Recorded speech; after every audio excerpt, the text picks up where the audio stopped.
She had 3 minutes to live. The rope was cutting into her wrists. Her hands had turned blue. The man with the whip raised his arm for another strike, and Nathaniel Blackwood, standing 100 yards away, had to choose keep walking or save a stranger who might get him killed. He reached into his pocket, pulled out a single silver dollar, the last one he had, dropped it on the barrel between them. The sound of that coin hitting wood changed everything.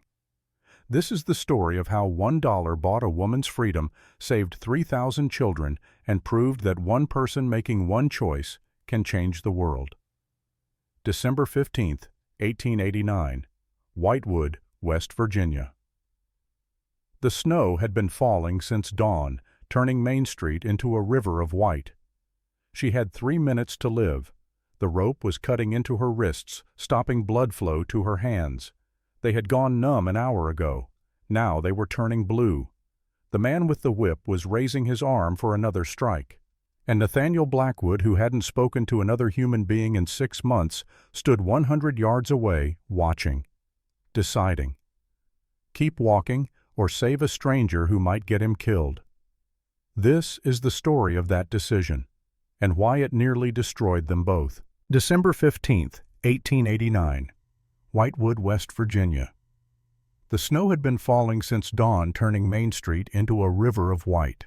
Nate had not wanted to come down from his cabin, had not wanted to face the town, the stairs, the whispered conversations that stopped when he walked by.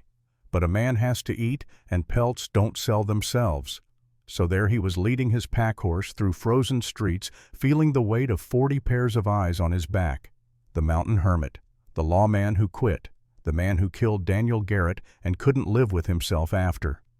He was heading toward the trading post when he heard it. Laughter, the cruel kind, the kind that makes your stomach twist because you know someone's suffering is the punchline. Nate turned toward the lumber yard. A crowd had gathered on the auction platform where they usually sold timber and livestock. Maybe 40 men, maybe 50 circled something at the center. Their breath rose like steam. The smell of whiskey and tobacco hung heavy in the cold air. But this wasn't timber they were selling. She stood in the middle of the wooden platform, hands bound with hemp rope that had cut deep enough to draw blood. The black and white habit of a nun, torn and filthy, hung loose on a frame that was too tall, too broad, too powerful for the delicate image the clothes suggested. Mud and what looked like dried blood stained the fabric. Nate stopped walking. She was taller than every man there, 6 feet at least, maybe more. Her shoulders were wide, her arms thick with muscle that showed even through the torn sleeves. This wasn't the soft, gentle figure you expected when you thought of a woman of God. This was someone who could break a man's arm if she wanted to. But it was the cross around her neck that made Nate's heart stop. A simple wooden cross on a leather cord, hand-carved. The same design, the same craftsmanship, the same everything as the one Margaret had worn. The one he'd held in his hand the night she died, pressing it into her palm while she whispered prayers he didn't believe in, but let her speak anyway because they brought her comfort. St. Catherine's Convent. The nuns there carved these crosses themselves, each one identical, each one a symbol of their devotion. The woman's face was pale as the snow falling around them. Her lips were cracked and bleeding from the cold. But her eyes, green as spring leaves, held something Nate recognized. Not fear exactly, resignation. The look of someone who's already decided they're going to die and is just waiting for it to happen. William Drake stood on the platform beside her, waving a piece of paper like a victory flag. Everyone knew Drake. Everyone hated Drake. But fear keeps mouths shut in small towns, and Drake had plenty of reasons to be feared. He ran lumber camps up north, where men went in strong and came out broken if they came out at all. Drake's voice boomed across the yard, rough and wet like gravel and mud. "Gentlemen, gentlemen, last item of the day. One nun barely used. Can read and write, knows her medicines. Strong as an ox. Look at those arms. She could plow a field better than your horse." The crowd laughed. Someone shouted from the back, "What's wrong with her? Why so cheap?" Drake grinned, showing teeth stained yellow from tobacco. Fair point, fair point. Nothing wrong exactly, just got a mouth on her. Talks back. Too smart for her own good. And frankly, too damn big. Scares the customers at the lumber camp. So starting bid $10? Silence. Nobody moved. Nobody spoke. The woman swayed slightly like a tree that's been cut but hasn't fallen yet. Drake's grin faltered. All right, 5 then. Come on, gentlemen. $5 for a strong back and a sharp mind. Surely someone needs help around the property. More laughter, but still no bids. The woman closed her eyes. Her lips moved, forming words too quiet for most to hear. But Nate heard them. He was close enough now, having pushed through the outer ring of the crowd without realizing he'd moved. "Please," she whispered. "If you're going to buy me to kill me, do it quick." She thought someone would buy her to end her suffering. Thought that was mercy. Something in Nate's chest cracked open. Something he'd kept locked and buried for 6 months since Margaret took her last breath and made him promise to keep living, to keep fighting, to not let her death be meaningless. He pushed forward. Men parted because when a man Nate's size moves with purpose, you either get out of the way or get moved. He was 6'4", broad-shouldered, with the kind of lean strength that comes from living alone in the mountains. The scar running down his left cheek, courtesy of a knife fight with a smuggler 6 years back, didn't hurt his intimidating appearance. Drake saw him coming. The grin faltered for just a second. "Well, well, Nathaniel Blackwood, thought you died up in that mountain." Nate didn't answer, just looked at the woman. Her eyes met his. There was no hope in them, just exhaustion so deep it had worn grooves into her face. She was younger than he'd first thought. Maybe 26, 27. Too young for this. Too young for any of this. Then he looked at the paper in Drake's hand. It had a signature at the bottom, an official-looking seal from St. Catherine's Convent. Nate's jaw tightened. "How much?" Drake laughed. It was an ugly sound, wet and thick like something drowning. "For this one, she's stubborn. Got a temper. Costs more to feed than she's worth. Tell you what, mountain man, give me $1 and she's yours. Consider it charity." The crowd erupted in laughter. A human life for $1. Nate reached into his coat pocket. His fingers closed around a single silver dollar coin, the last one he had from selling pelts last autumn. He'd been planning to buy flour and coffee, maybe some tobacco to get through the winter. He pulled it out, dropped it on the wooden barrel between them. The sound of that coin hitting wood cut through the laughter like a knife through skin. Every man went silent. Drake blinked, genuinely surprised. "You're serious?" Nate's voice came low, controlled. The voice he used when he was a U.S. Marshal, before he gave up the badge, before Daniel Garrett, before everything fell apart. "I need that paper signed. My name on the back. Today's date. What you sold and for how much. Every man here witnesses this transaction." Drake's eyes narrowed. Understanding flickered there, sharp and dangerous. He knew what Nate was doing. This wasn't just a purchase. This was evidence, legal evidence, the kind that could hang a man for trafficking human beings in a country that had fought a war to end that very thing. But greed won out. It always did with men like Drake. He pulled a pencil from his pocket, scrawled on the back of the paper in handwriting like a child's. "Sold Sister Mary property of St. Catherine's Convent to Nathaniel Blackwood. $1. 40 witnesses. December 15th, 1889. He shoved the paper at Nate. "There. Now take her and get out of my sight." Nate folded the paper carefully, tucked it into his inside coat pocket right next to his heart, where it would stay warm and dry. Then he climbed onto the platform. The woman flinched when he approached. She thought he was going to grab her, hurt her claim his property the way men claim livestock. Her whole body tensed, muscles coiling under the torn fabric of her habit. Instead, Nate pulled his hunting knife from his belt. She closed her eyes, waiting for the blade. He cut the ropes binding her wrists. The hemp fell away, and blood rushed back into her hands. She gasped, the pain sharp and sudden after so long without circulation. Nate sheathed his knife. "You ride with me." Not a question, not a command, just a statement of fact. Her eyes opened. Confusion flickered across her face like candlelight in wind. Green eyes, he noticed. the same shade as the spring grass that grew by the stream near his cabin. "What do you want from me?" Nate didn't answer, just turned and walked to his horse. After a moment, he heard her footsteps behind him, slow, uncertain, like a person learning to walk again after a long illness. He helped her onto the saddle. She was lighter than he expected for someone so tall. Malnourished, probably. How long had she been with Drake?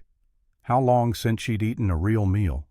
Nate swung up behind her, keeping a respectful distance, just close enough to steady her if she fell. As they rode out of Whitewood, he felt 40 pairs of eyes on his back, felt Drake's hatred boring into his spine like a drill bit. Good. Let him hate. Hate was honest. Better than the false kindness that had sold this woman in the first place. In the crowd standing near the back with his hand resting on his gun belt, Deputy Robert Fletcher watched them go. His eyes were calculating, measuring, recording every detail.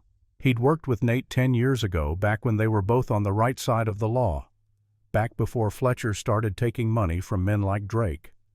Fletcher pulled a small notebook from his pocket and wrote down the time, the date, and the direction Nate was riding. Then he turned and walked toward the saloon where Drake would be waiting. The ride took 2 hours through snow that fell heavier with each passing mile. The forest closed around them, thick pines, heavy with white powder. The only sounds were hoofbeats muffled by snow and the woman's occasional sharp intake of breath when the cold bit too deep through her torn clothing.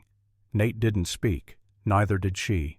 The silence stretched between them, not uncomfortable exactly, but heavy with questions neither was ready to ask. Finally, when his cabin was still an hour away, Nate stopped by a frozen creek, the kind of place where water runs so pure you can see straight to the stones at the bottom, now locked under ice that looked like clouded glass. He dismounted and helped her down. She stumbled, legs numb from cold and the ride. He caught her elbow, steadied her, then let go immediately. Didn't want her to think he'd bought her for the reasons men usually bought women. From his saddlebag he pulled out a tin canteen. The water inside was cold but not frozen. He poured some into his cupped hand, drank it himself first to show it was safe, then offered her the canteen. She stared at it like it might be poison.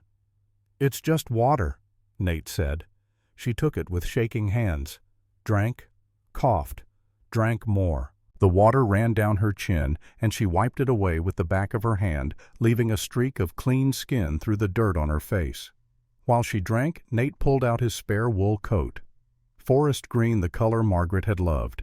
He'd bought it 8 months ago, but never wore it because every time he looked at it he saw her face. Saw her smile when she told him green made his eyes look like a summer storm. He draped the coat over the woman's shoulders. She looked up at him, really looked at him for the first time. And he saw it then. That flicker of something other than fear. Not trust, not yet, but the beginning of it. The possibility. "Why did you help me?" she asked. Her voice was hoarse, damaged from screaming or crying, or both. Nate sat down on a fallen log, pulled out a piece of cornbread from his pack. It was hard as a rock, 3 weeks old, but it was food. He broke it in half, offered her one piece. She took it, tried to bite.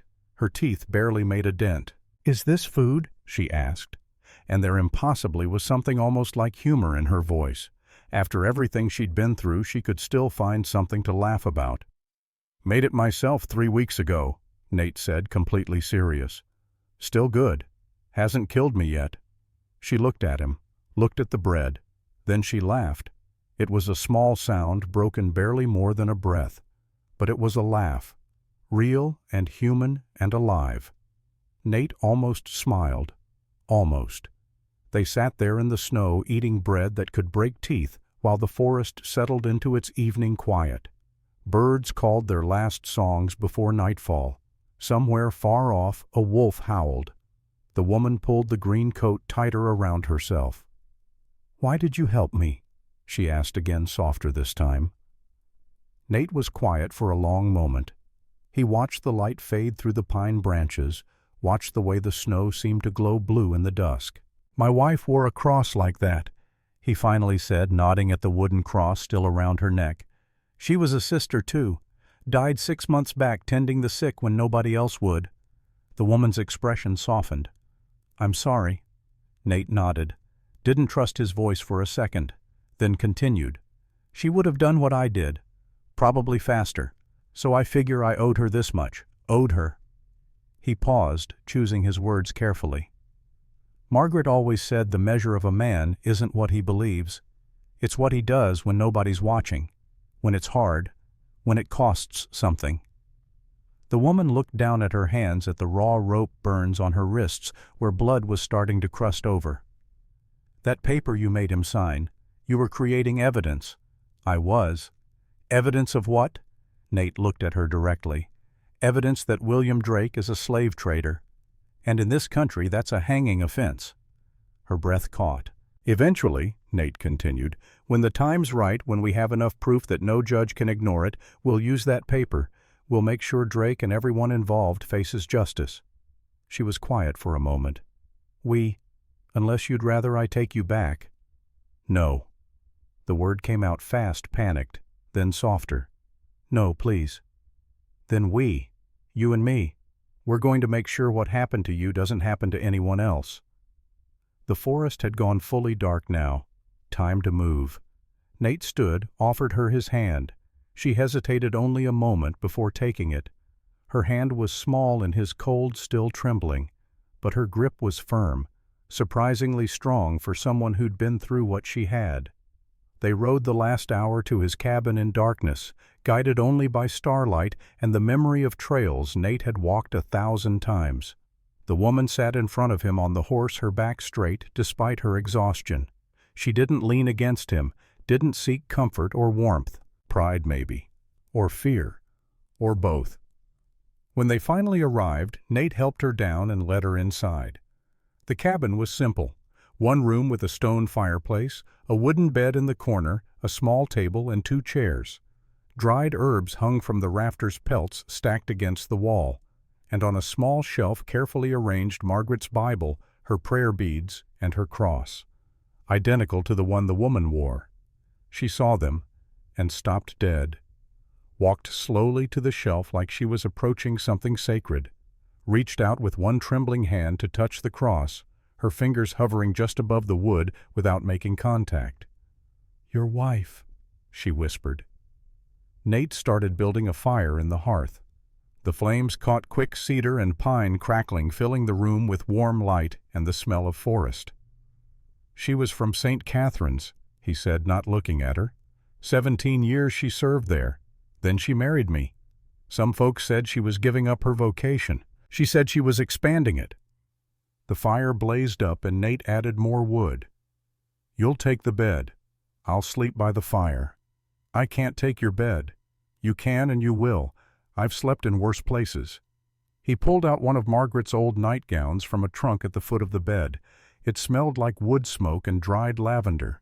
He handed it to her. "There's a washing basin behind that curtain, water in the pitcher. Take your time."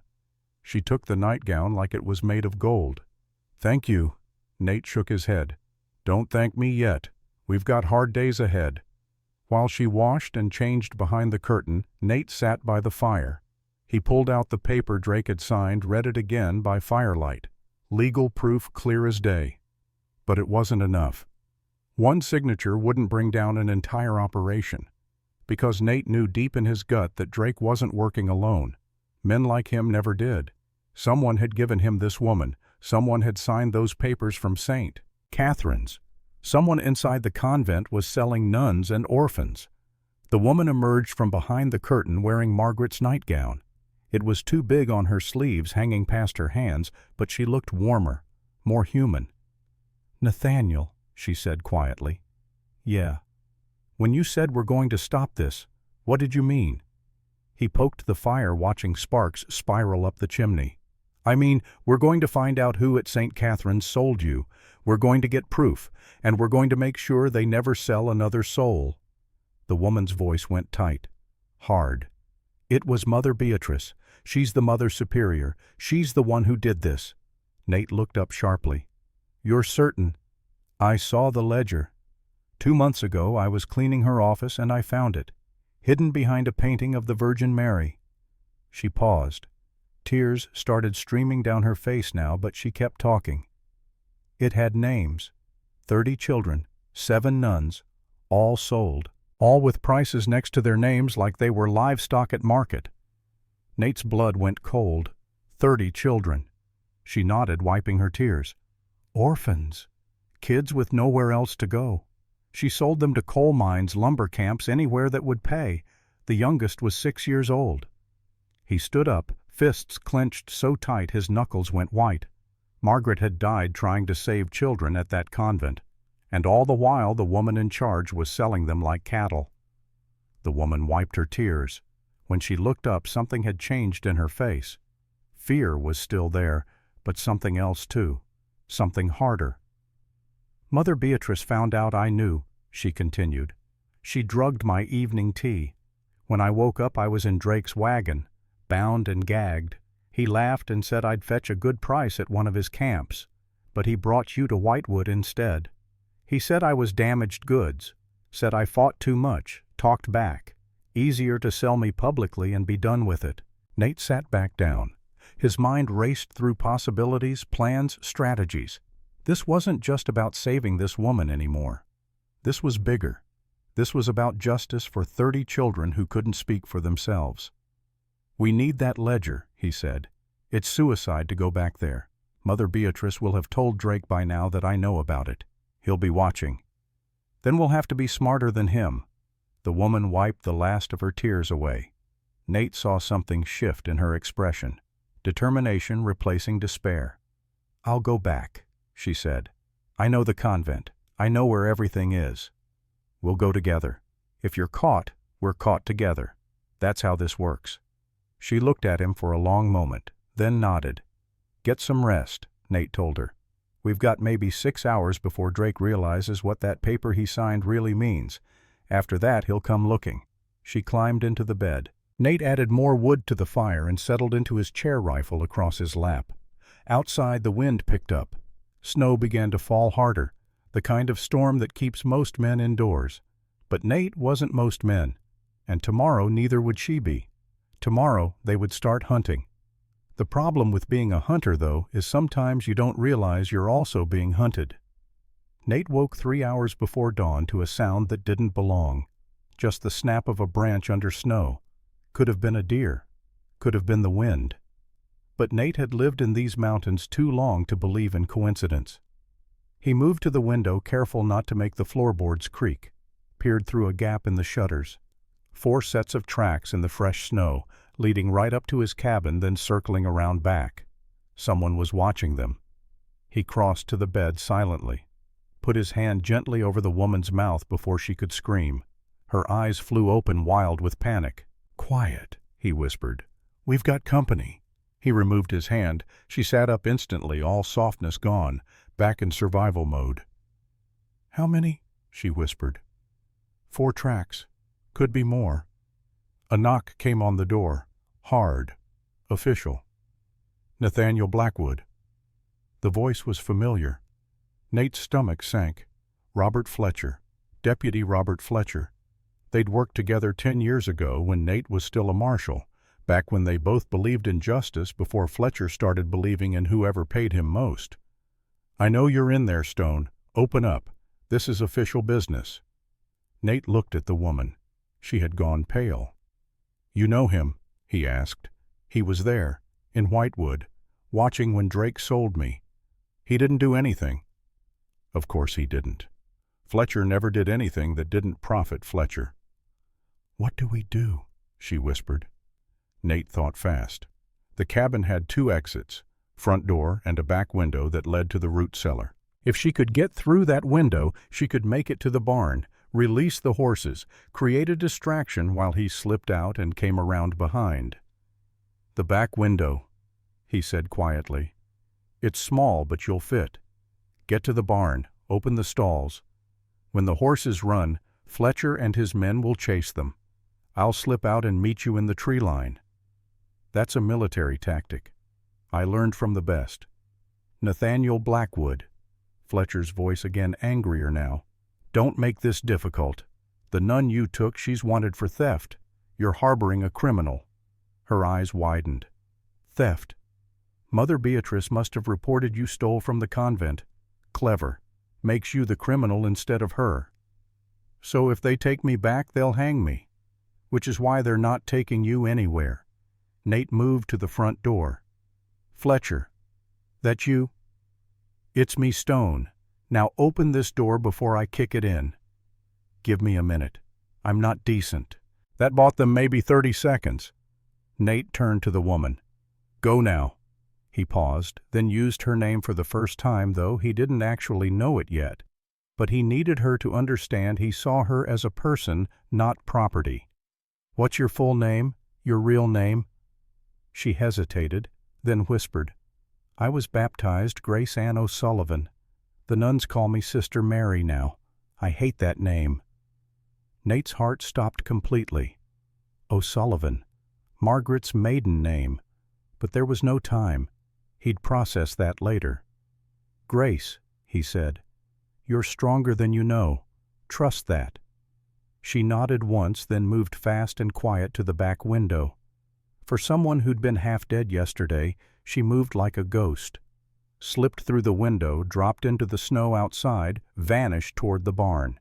Nate counted to 10, then opened the front door. Fletcher stood there with 3 men Nate didn't recognize, hired guns by the look of them. Cold eyes, hands resting on holstered pistols. Fletcher himself looked rough. 10 years had not been kind. More gray in his beard, more weight around his middle, more meanness in his eyes. Fletcher. Stone. He tried to look past Nate into the cabin. Where is she? Where's the nun? Where's who? Don't play stupid. Sister Mary. You bought her in Whitewood. I have 40 witnesses. Sister Mary.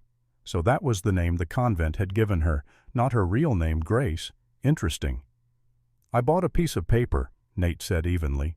The woman came with it, but she's free to go whenever she wants. That's not how the law sees it. The law. Nate almost laughed. That's rich coming from you, Fletcher. Real rich. Fletcher's jaw tightened. I'm here on official business. Mother Beatrice filed a complaint. Sister Mary stole from the convent. Valuable property. We need to bring her in. Valuable property or valuable person. Because there's a difference, Fletcher, and you know it.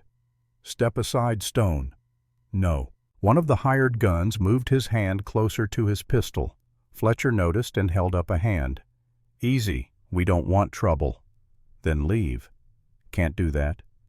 Why not? What's Drake paying you? Or is it Mother Beatrice directly?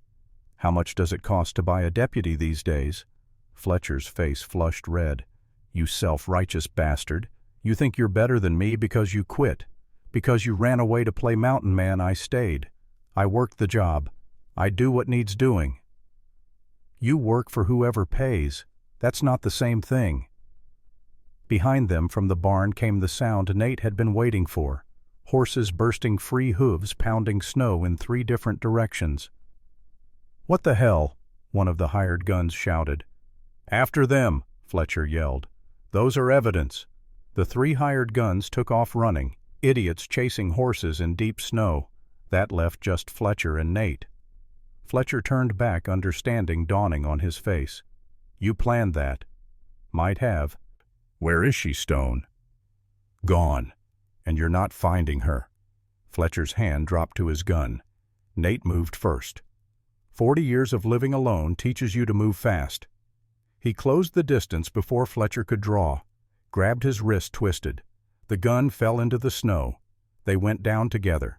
2 old men fighting like young fools. Fletcher got in a solid punch to Nate's ribs. Nate returned it with one to Fletcher's jaw. They rolled in the snow, grappling, neither willing to quit. Neither as young as they used to be, both breathing hard after just a few seconds. Finally, Nate got him pinned, knee on his chest, hunting knife at his throat. Both of them breathing hard, both knowing this could end badly. Tell Drake this, Nate said, voice low and hard. If he wants her, he'll have to go through me. And I don't die easy. Tell Mother Beatrice the same. Tell them both that paper they signed, that's evidence, legal evidence. And I'm bringing it to a U.S. Marshal I trust. And when I do, they'll hang. Fletcher stared up at him, fear and anger warring in his eyes. "You're making a mistake, Stone. I've made worse." Nate stood up, pulled Fletcher to his feet, shoved him toward where his horse should have been. But the horse was gone, run off with the others. "Ride away, Fletcher, while you still can." Fletcher brushed snow off his coat. His hired guns were coming back empty-handed, muddy and cursing. They'd caught exactly 0 horses. Fletcher looked at Nate one last time. "It's not just Drake and Mother Beatrice, you know. There's more. Bigger players. You're walking into something you don't understand." "Then help me understand." "I can't. I'm in too deep." He turned and called to his men. They trudged away together on foot, leaving deep tracks in the snow. 3 grown men defeated by a nun and a hermit. They'd be the laughingstock of Whitewood by sunset. When they were gone, Grace emerged from the tree line. She was breathing hard, covered in snow, but very much alive and very much triumphant. "That was close," she said. "Too close. We need to move. Fletcher will report back to Drake within hours. After that, they'll come with more men." Grace looked toward the horizon where the sun was just beginning to rise, painting the snow pink and gold. "Where do we go?" Nate considered their options. Harper's Ferry was a day's ride east.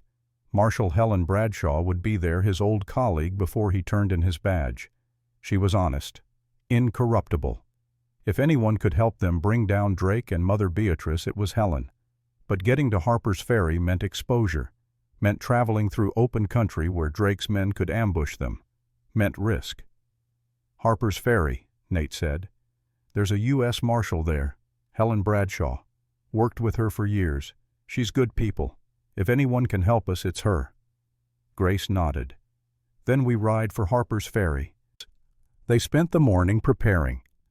Nate taught Grace how to cover tracks in snow, how to move quietly through brush, how to read the forest for signs of pursuit. She learned fast, faster than most men he'd trained back in his martial days.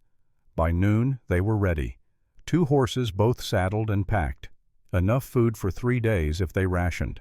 Ammunition, medical supplies, everything they'd need for a hard ride through winter country. As they mounted up, Grace spoke quietly. "Nathaniel, earlier you called me Grace, but Drake called me Sister Sarah when he sold me. How did you know?" Nate looked at her, at the green eyes that reminded him so much of spring, at the cross around her neck that matched Margaret's. "You told me, last night, your baptized name, Grace Ann O'Sullivan." He paused. "O'Sullivan was my wife's maiden name, Margaret O'Sullivan." Grace went absolutely still, her face drained of color. "Margaret? Margaret O'Sullivan was your wife. You knew her?" Grace's hands started shaking on the reins. "She was my sister, my baby sister." The world stopped turning. Nate stared at this woman, this stranger he'd bought for $1, and saw it now. Saw Margaret in the shape of her jaw, in the way she held herself, in the fierce determination in her eyes. Saw the family resemblance he'd been too blind to notice before. "Your sister," he repeated, his voice hollow. "I didn't know she left the convent. I was away training at another parish. When I came back, they told me she'd gone to pursue God's work elsewhere. I thought she went to another convent. I didn't know she'd married." Grace was crying now, tears streaming down her face. "I wrote her letters, dozens of them. Never got a reply. I thought she'd forgotten me." "She never forgot you," Nate said, his own voice breaking. "She spoke of you every day, how you protected her when you were children, how she looked up to you, how she felt guilty for leaving while you stayed. Mother Beatrice said she'd deliver my letters." Understanding crashed over both of them like a wave. "She never did," Nate said. "Mother Beatrice kept you separated, kept you from knowing." "Why?" Grace wiped her tears. "Control. If Margaret knew what was happening, she might have tried to stop it. And if I knew where Margaret was, I might have had somewhere to run to when I found the ledger."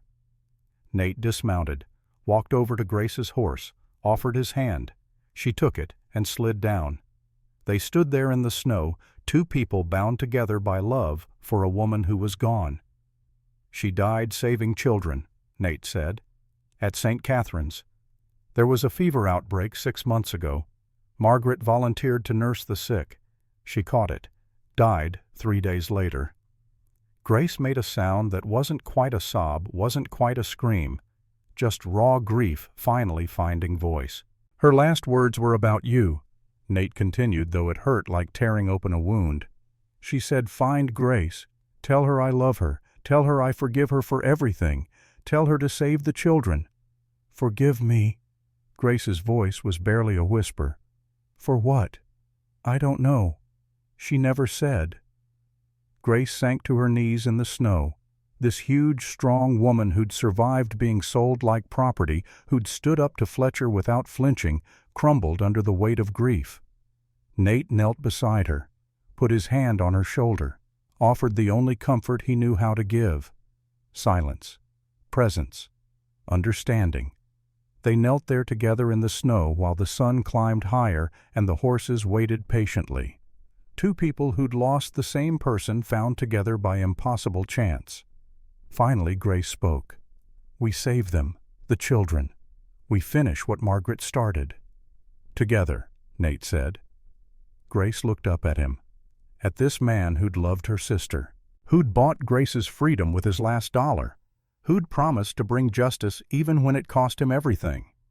"Together," she agreed. They rode out as the afternoon light turned golden. Two riders on horseback heading east toward Harper's Ferry, heading toward justice or death or both. Behind them in Whitewood, Fletcher was already composing his report to Drake. The mountain man and the nun were riding together. They were heading east. They had evidence. And Drake, reading that report in his office at the lumber yard, smiled.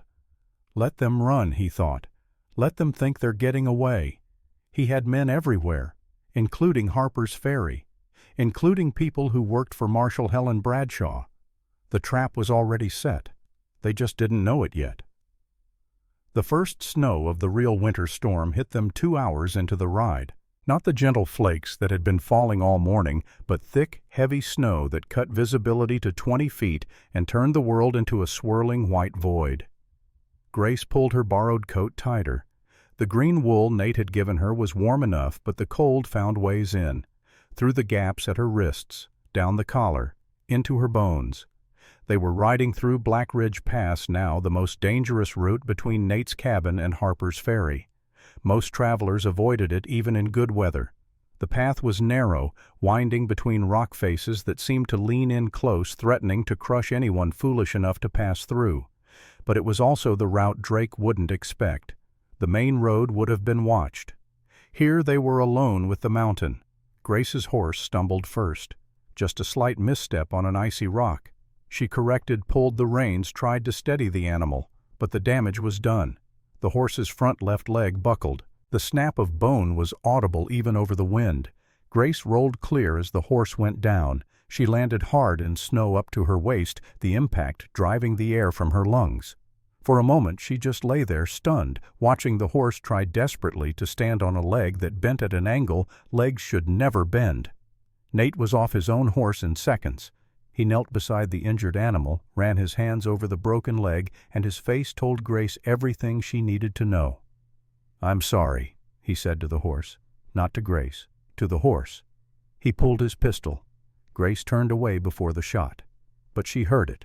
The sound echoed off the rock walls like a judgment. The silence after was worse. "We ride double now," Nate said quietly, already pulling supplies off the dead horse. "My horse can carry us both for a while, but we'll have to walk some." Grace nodded, not trusting her voice. It was her fault. She was too heavy. The horse had been struggling with her weight and the terrain, and it had cost the animal its life. "Stop," Nate said. She looked up. "Stop thinking it's your fault. Horse stepped wrong. Could have happened to anyone. Probably saved us from worse, actually. That gunshot will have been heard. Anyone tracking us will come investigate, but they'll find a dead horse and no tracks continuing this way because the snow's covering them as we make them. They'll think we changed direction. Might buy us time." Grace wanted to believe him, wanted to think there was purpose in the animal's death, but mostly she just felt the weight of one more life lost because of her. They mounted Nate's horse together. Grace in front, Nate behind his arms, reaching around her to hold the reins. It was closer than she'd ever been to a man who wasn't a priest or a doctor. She could feel his breath on her neck, feel the solid warmth of his chest against her back. If it bothered him, he didn't show it. Just clicked his tongue, and the horse started forward slower now, picking its way carefully over the treacherous ground. "You said you were away training when Margaret left," Nate said after a while. "What kind of training?" Grace was surprised by the question, surprised he wanted to talk at all. "Herbalism, medicine. Sister Dorothy at St. Catherine's was getting old. She needed someone to learn her craft. I was sent to St. Bridget's in Pennsylvania for a year. When I came back, Margaret was gone." Margaret spoke of Sister Dorothy, said she was the kindest woman she'd ever known. "She was. She is, if she's still alive." Grace paused. "Did Margaret tell you about our childhood?" "Some. She said you took care of her after your mother died." Grace nodded, the memories flooding back. "Mother died giving birth to Margaret. Father tried. He really did. But he was a blacksmith, worked from dawn to dusk. I was 3 years old when Margaret was born. By the time I was 16 and she was 13, both our parents had died. We went to St. Catherine's together." She felt Nate shift slightly behind her. "That's why you're so strong. Blacksmith's daughter." It wasn't a question. "Father had no sons. I was what he had. I helped in the forge from the time I could lift a hammer. By the time I was 15, I could do the work of most grown men. And that's where the muscles came from." Grace tensed, waiting for the mockery, the disgust. That's what usually came when men noticed her size, her strength. "You're not natural. You're too big. You're like a man." But Nate just said, "Useful skills. Blacksmithing teaches precision, patience, how to work with your hands. Margaret never mentioned you were a smith, though." "I left it behind when I joined the convent. Thought it wasn't appropriate for a woman of God to have arms like a laborer." She paused. "Mother Beatrice certainly thought so. She made sure I knew it. Too big, too strong, unnatural." Beatrice was wrong about a lot of things. The simple statement delivered without emotion somehow meant more than any flowery compliment could have.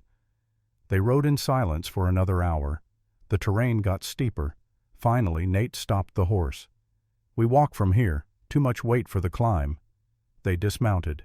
Nate led the horse while Grace walked ahead, her longer legs eating up the ground despite her exhaustion. The snow was knee-deep now, and every step was a battle. That's when they heard it. Faint, distant, but unmistakable. A child crying. Grace stopped dead. "Did you hear that?" Nate had. His hand went to his rifle, eyes scanning the rocks around them. Could be a trap. But Grace was already moving toward the sound. She couldn't help it.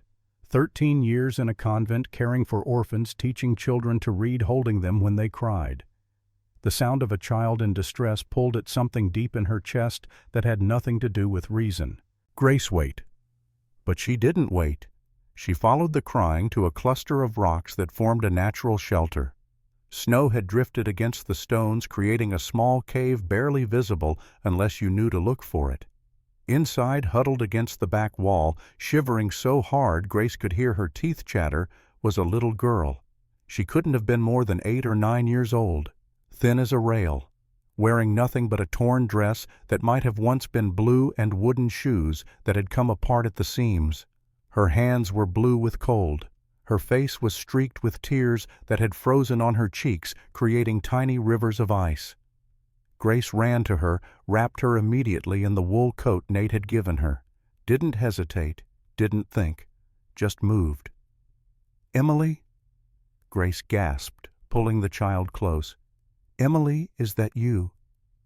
The girl looked up, eyes unfocused, lips barely able to form words. "Sister Grace." "I'm here, sweetheart. I'm here. You're safe now." Nate arrived breathing hard from running. He took one look at the child and his face went grim. "Emily Cooper," Grace said, her voice breaking. "She was at St. Catherine's, one of the orphans. Mother Beatrice sold her 3 weeks ago. I thought she was dead." Emily clutched at Grace's sleeve with hands that could barely grip. "They made me work in the dark, digging coal. My hands hurt so bad." Her voice was a whisper, each word an effort. "The other kids, some of them got sick. Some didn't wake up, so I ran. Waited till the foreman was drunk, and I ran." A coal mine. Mother Beatrice had sold this 9-year-old child to work in a coal mine. Nate knelt beside them, already assessing. His hands moved over the child with professional efficiency, checking for broken bones, for frostbite, for anything that needed immediate attention. "Severe malnutrition," he said quietly. "Frostbite on her toes. Infected cuts on her hands. Fever at least 103. She won't survive the night out here. We need shelter, fire, medicine." "There's a cave," Grace said. "About half a mile from here. You used it for trapping, didn't you?" Nate looked at her sharply. "How do you know about that?" "Margaret mentioned it. She said you'd hide there when tracking got dangerous." Even now, even in death, Margaret was guiding them, connecting them. "Can you carry her?" Nate asked. Grace nodded. She scooped Emily up. The child weighed almost nothing. A girl this age should have weight, should have the healthy bulk of youth. This was just skin stretched over bird bones. This was what starvation looked like. "Hold on tight, Emily. We're going on an adventure." Emily stirred weakly in her arms. "I don't like adventures anymore." "I know, sweetheart, but this one ends with you being safe. I promise." They made it to the cave just as the snow started falling even harder. Nature's way of covering their tracks, maybe. Or just indifferent to human suffering as it always was. The cave was dry at least, protected from the wind. The ceiling was low, maybe 6 feet at the highest point, but it opened into a space large enough for the 3 of them and a small fire. Nate built the fire while Grace tended to Emily. She pulled herbs from the small leather pouch she'd taken from Nate's cabin. Willow bark for fever, yarrow for infection, dried elderflower to boost the immune system. Sister Dorothy had taught her well. Grace crushed the willow bark between 2 flat stones, mixed it with melted snow from Nate's canteen. Made Emily drink it despite the child's protests about the bitter taste. "I know it's bitter, sweetheart, but it'll help. Trust me." The girl drank, coughed, drank more. Within an hour the violent shivers lessened. Her breathing, which had been shallow and rapid, evened out into something more natural. The fever broke, sweat beading on her forehead as her body finally began to heal.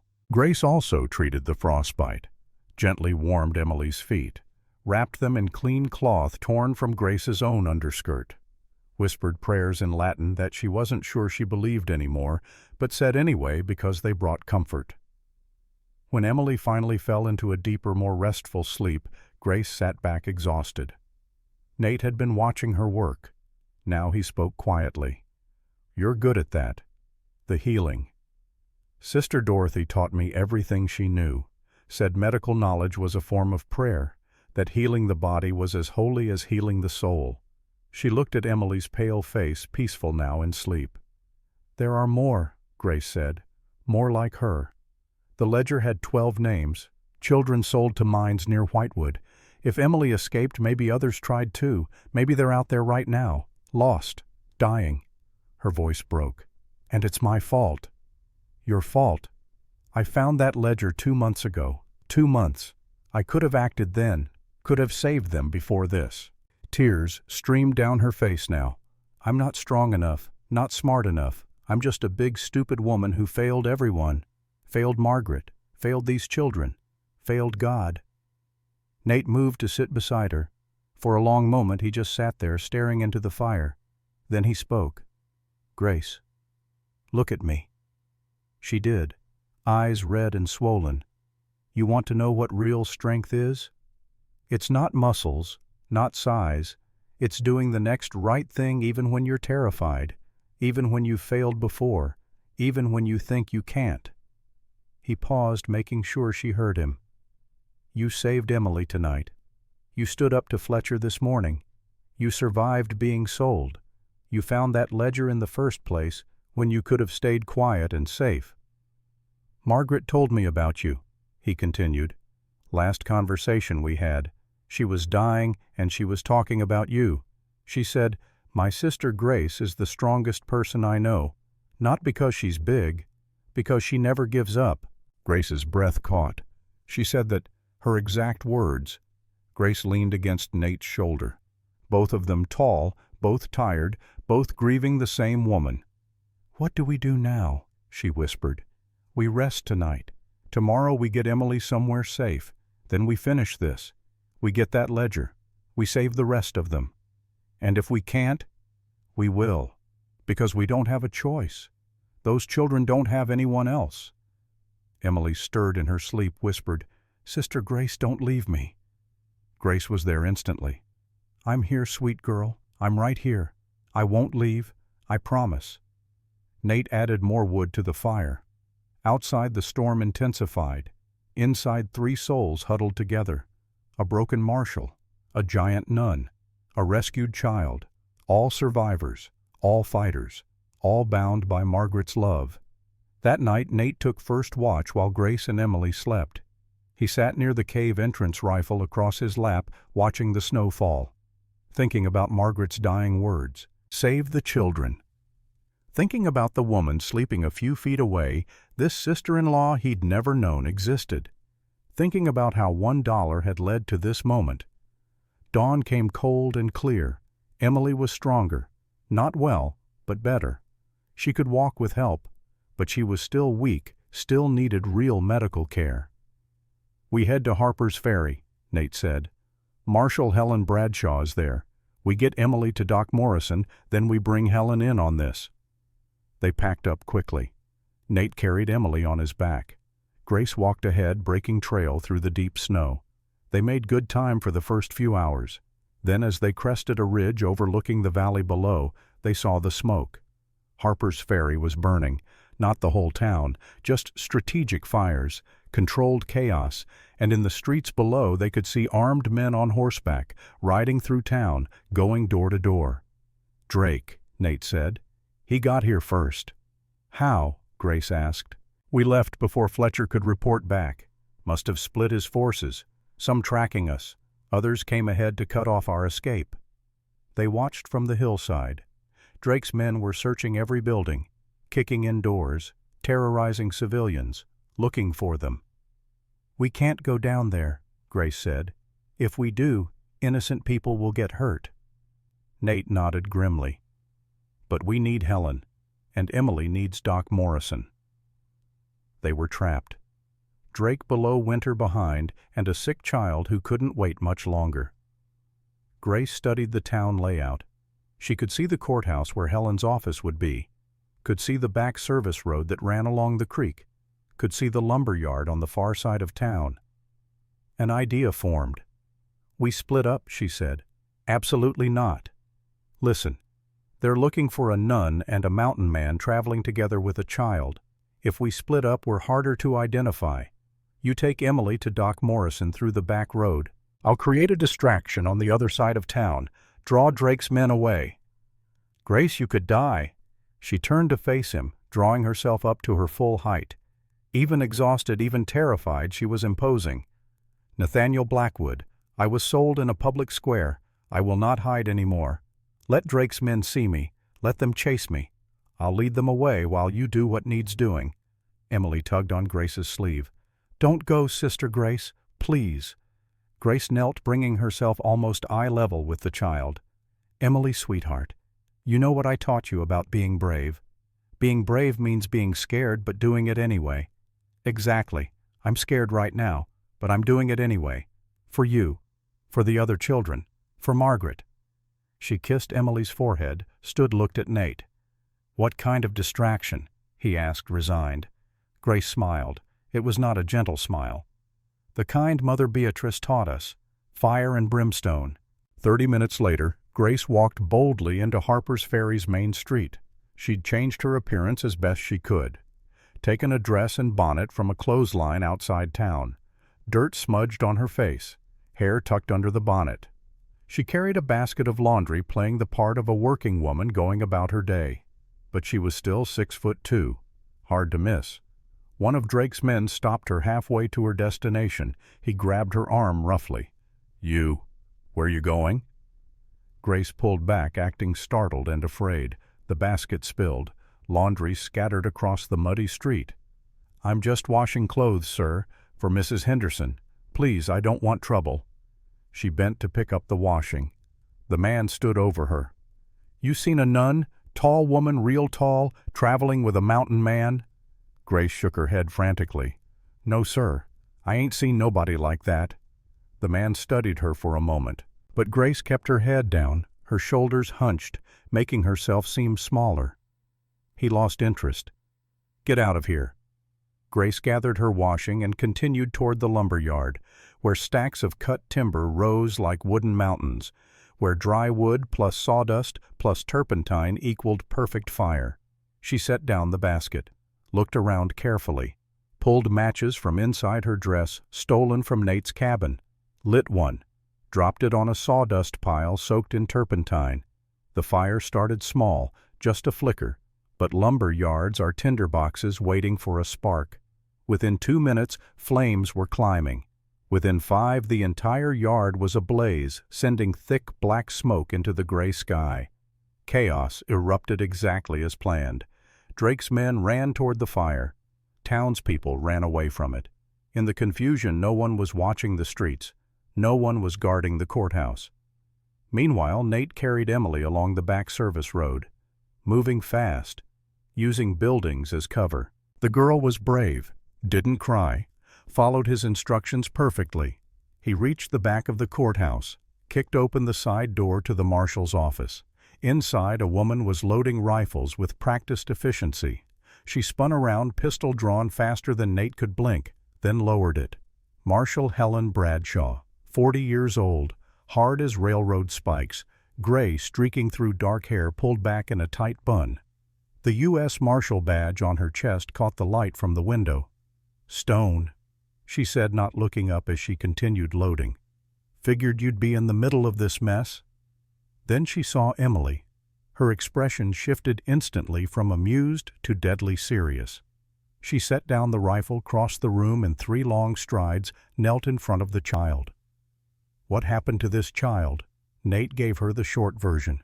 Mother Beatrice selling children. Emily escaped from Black Ridge Mine. At least 30 more trapped. Drake running the operation. Grace had evidence. Helen read the bill of sale Nate handed her. Her jaw tightened with each word. "Bill of sale for Sister Mary. Human trafficking. Drake's signature. 40 witnesses." She looked up. "This is solid evidence, but we need more. One transaction doesn't prove a pattern." "There's a ledger," Nate said, "at St. Catherine's Convent, Mother Beatrice's office behind a painting of the Virgin Mary. It has everything. Names, dates, prices, buyers. 2 years of transactions." "And the woman who found it?" Nate looked out the window at the burning lumber yard. "Out there right now, creating that fire so I could get Emily to you." Helen actually laughed. "A nun set that fire. I like her already." The door burst open. Grace stood there covered in soot and ash, breathing hard, eyes bright with adrenaline, very much alive. "Sorry I'm late," she said between breaths. "Had to make sure the fire really took. Didn't want Drake putting it out too easily." Helen looked between Nate, Emily, and Grace, then back at the burning lumber yard visible through the window. "You 3 are either brilliant or completely insane." Grace smiled slightly. "Can't it be both?" Helen laughed again, genuine and warm. "Sister, I definitely like you." Within the hour, church bells were ringing. Not the gentle call to Sunday service, the urgent clang of emergency assembly, town meeting, mandatory attendance. Word had spread fast. The U.S. Marshal was calling everyone to the church. Anyone who didn't show would be considered an accomplice. By the time the bells stopped, more than 200 people had gathered. Farmers with dirt under their fingernails, shopkeepers with ink-stained hands, blacksmiths still wearing leather aprons, washerwomen with raw, reddened hands, the honest working backbone of Harper's Ferry. And at the back arms, crossed faces hard, stood Drake and a dozen of his men, daring anyone to speak against them. Helen stood at the pulpit, badge gleaming in the afternoon light streaming through stained glass windows. She let the silence build, let people settle, let the weight of the moment press down on everyone. Then she spoke. "Folks, I'm going to tell you something that's hard to hear, something that'll make you angry, something that should make you angry." The crowd murmured, uncertain. For years, maybe longer, there's been evil operating in our territory, evil hiding behind respectability, behind religion, behind the very institutions we're taught to trust. The murmuring grew louder. Mother Beatrice Ashford, Mother Superior of St. Catherine's Convent, has been selling children. The church erupted, voices raised in shock and anger and disbelief. "That's a damned lie," Drake shouted from the back. "This woman's delusional. There's no proof." Helen held up the bill of sale. Let the silence build again. "There's plenty of proof, Mr. Drake, starting with this bill of sale for a human being. Sister Mary, real name Grace O'Sullivan, sold by you for $1, signed by you, witnessed by 40 men in Whitewood 3 days ago." Drake's face went from red to white. "And there's more," Helen said, turning back to the crowd. Sister Grace O'Sullivan, formerly of St. Catherine's, discovered a ledger, a record of every transaction, every child sold, every price paid. She's here today, willing to testify. Grace stepped forward. The crowd gasped at her size, but she spoke with quiet authority. "I grew up in that convent," she began. "Loved it, loved the sisters, loved the work we did, loved the children we cared for. For years it was a true sanctuary." She paused. "But 2 years ago things changed. Mother Beatrice started making children disappear. She'd tell us they'd been adopted, found good families. We wanted to believe her, needed to, because the alternative was too horrible." Tears streamed down Grace's face, but she kept talking. 3 months ago I found a ledger, hidden behind a painting of the Virgin Mary, and I read it." She pulled out notes from her pocket, names she'd memorized, names she would never forget. "Emily Cooper, 9 years old, sold for $25 to Black Ridge Coal Mine." A gasp rippled through the crowd. "Thomas Reed, 11 years old, sold for $30 to Timber Ridge Camp." More gasps. Someone stood up, sat back down. "Sarah Finn." A woman in the crowd made a sound, not quite a scream, not quite a sob, something in between. She stood up so fast her chair fell over. Elizabeth Finn. She ran the general store on Main Street. Everyone knew her. A good woman, honest, hard-working, widowed young, but she'd kept the store running, raised her daughter alone until 3 years ago when she couldn't afford to feed the girl anymore. Took her to St. Catherine's. Mother Beatrice had promised to find her a good family. Mrs. Finn's face had gone absolutely white. "Sarah Finn is my daughter," she said. Her voice broke on the words. "Mother Beatrice told me she'd been adopted by a good family in Charleston, told me Sarah was happy, would write when she got settled." The church went silent. You could hear people breathing, nothing else. Mrs. Finn's voice rose, edged with a mother's anguish. "You're telling me she was sold, that my baby girl was sold like property?" Grace looked at her with such deep compassion it hurt to witness. "Yes, ma'am. I'm so sorry. Your daughter's name was in that ledger. $15. Sold to a textile mill in Grafton." Mrs. Finn collapsed. Her brother caught her, held her while she wept. Around them, other people were standing now, demanding answers, demanding justice, demanding to know if their children, their nieces, their nephews, their neighbors' kids had been among the sold. Drake tried to push toward the door. Helen's 6 deputies blocked his path, rifles ready. "William Drake," Helen said, her voice cutting through the chaos like a church bell. "You are under arrest. Human trafficking, conspiracy, assault on a federal officer. You're done. Finished." "You have no authority," Drake snarled. "I have lawyers' connections money. You can't touch me." "I have the law," Helen said simply, "which beats money every single time when good people finally decide to enforce it." She turned to address the crowd once more. "I can arrest Drake and every man who rode with him. I can shut down his operations. I can start investigations, but I need help. Mother Beatrice is still free. That ledger is still at St. Catherine's. Without it, a clever lawyer might get Drake released, might get Mother Beatrice off entirely. And those children stay in the mines, in the camps, in the mills." Heavy silence fell over the church. Then Mrs. Finn stood again, face wet with tears, voice steel. "I'll help. Whatever you need, Marshall. Whatever it takes." Oh. Her brother stood beside her. Both of us. A farmer near the front stood, hands calloused from 40 years working the land. "My nephew works in those mines. If there's children down there suffering, I'm getting them out. Today." One by one people stood, 30, 50, 80, 100, until nearly the entire church was standing, united, angry, ready to act. Drake looked around at the sea of faces and finally understood. He'd lost. His money meant nothing. His threats meant nothing. His violence meant nothing against this many people who had finally seen the truth and decided to care. Helen smiled grimly. "Looks like you're outvoted, Mr. Drake. Democracy is a beautiful thing, isn't it?" The arrest happened quickly. Helen and her 6 deputies had Drake and his remaining men in chains within minutes. Some tried to run. They didn't get far. Townspeople blocked the exits, blocked the streets. Nowhere to go. The town organized itself with surprising speed. Groups formed immediately. Some to search Drake's properties for more evidence. Some to ride to the mines and camps, demand the children be released. Some to guard the prisoners against any rescue attempt. And some, the strongest and most determined, to ride with Helen, Nate, and Grace to St. Catherine's, to get that ledger and arrest Mother Beatrice. As the sun set, painting the sky blood red and gold, Nate found Grace outside the church. She was watching all the activity, people moving with purpose, with unity, something that hadn't existed an hour ago. "You did good today," Nate said. "We did good. Together. Still, standing up there, telling your story, that took real courage." Grace was quiet for a moment. Or desperation. Sometimes they look the same. She paused. "What happens now?" "Now we finish it.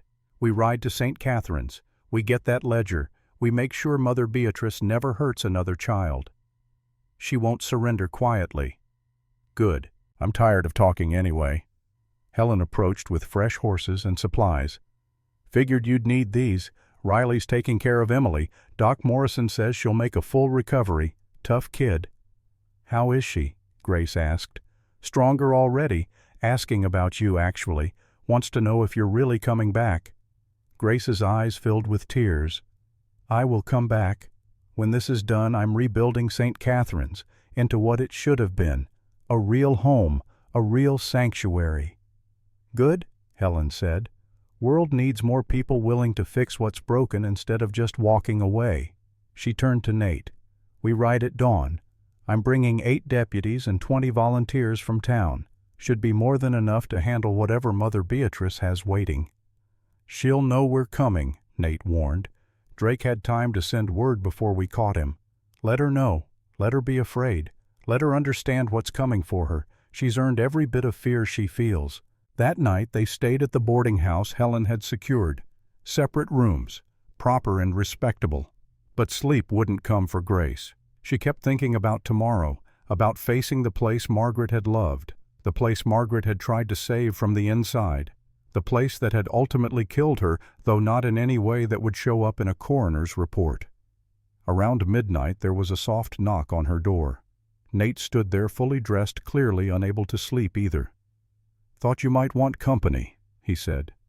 "Not inside, just we could sit, talk." They sat on the porch of the boarding house. The night was clear and cold, stars bright overhead. "Tomorrow when we face her," Grace said quietly, "Mother Beatrice, I'm going to have to see her again, look her in the eye. And I'm afraid."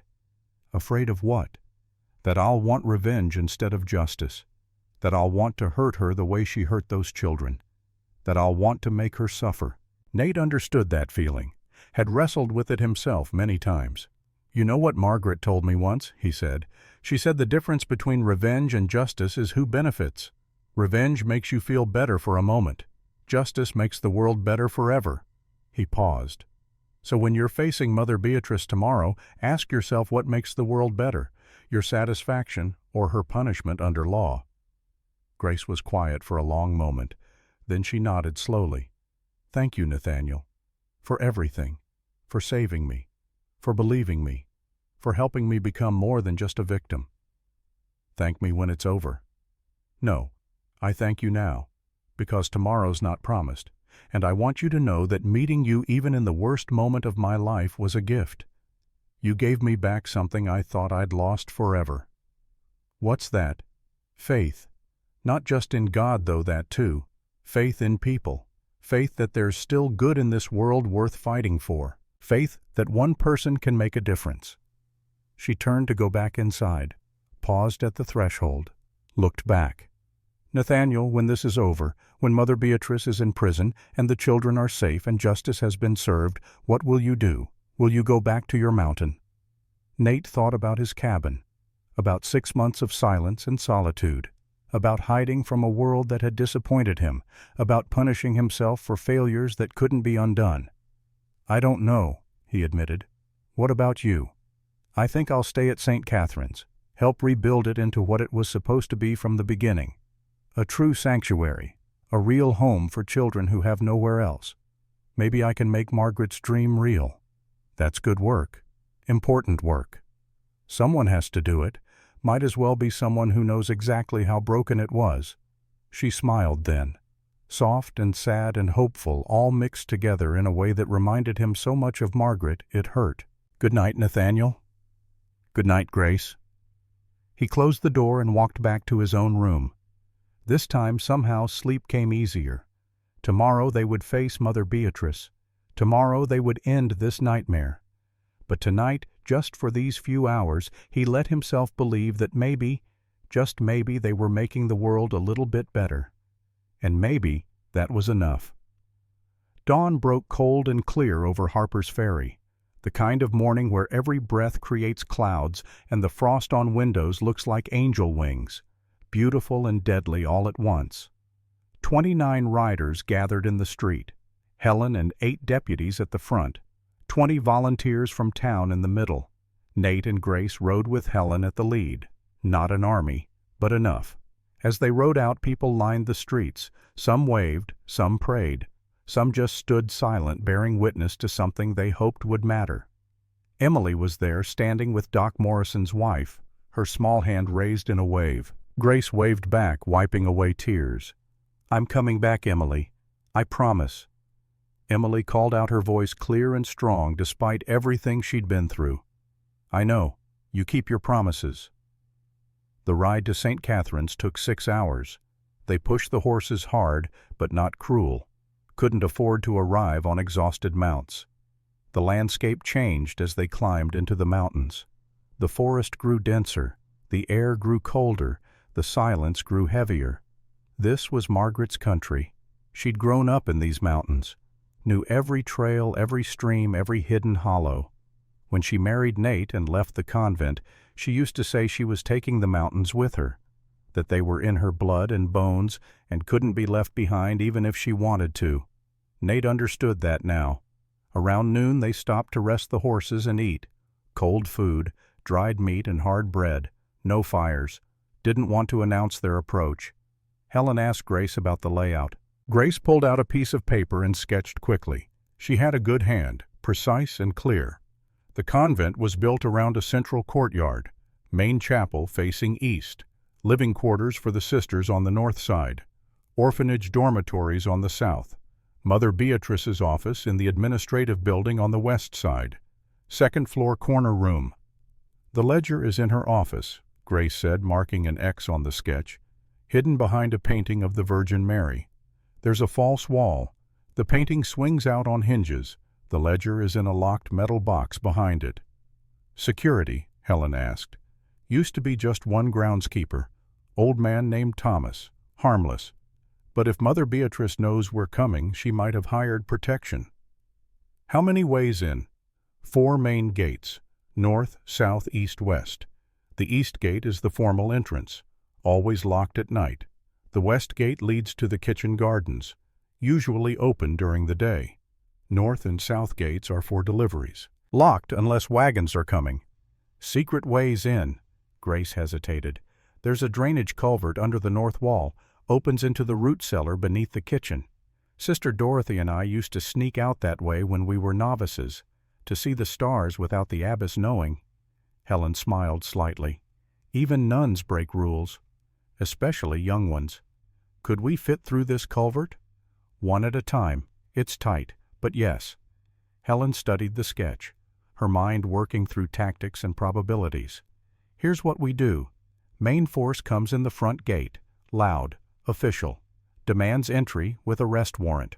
While Mother Beatrice is focused on that, a smaller team goes through the culvert, secures the ledger before she can destroy it. "I'll go through the culvert," Grace said immediately. "Grace, that's too dangerous," Nate started. "I know the layout. I know where the ledger is exactly. Every hallway, every turn. I can get it faster than anyone else." "She's right," Helen said. "But she doesn't go alone. Stone, you go with her. 2 deputies as backup. Johnson and Martinez. Good men. Steady. The rest of us make noise at the front." They reached the ridge overlooking St. Catherine's as the sun was setting. The convent sat in a valley below, stone walls glowing golden in the fading light. From this distance it looked peaceful, holy, like the sanctuary it was supposed to be. But Nate knew better now. So did Grace.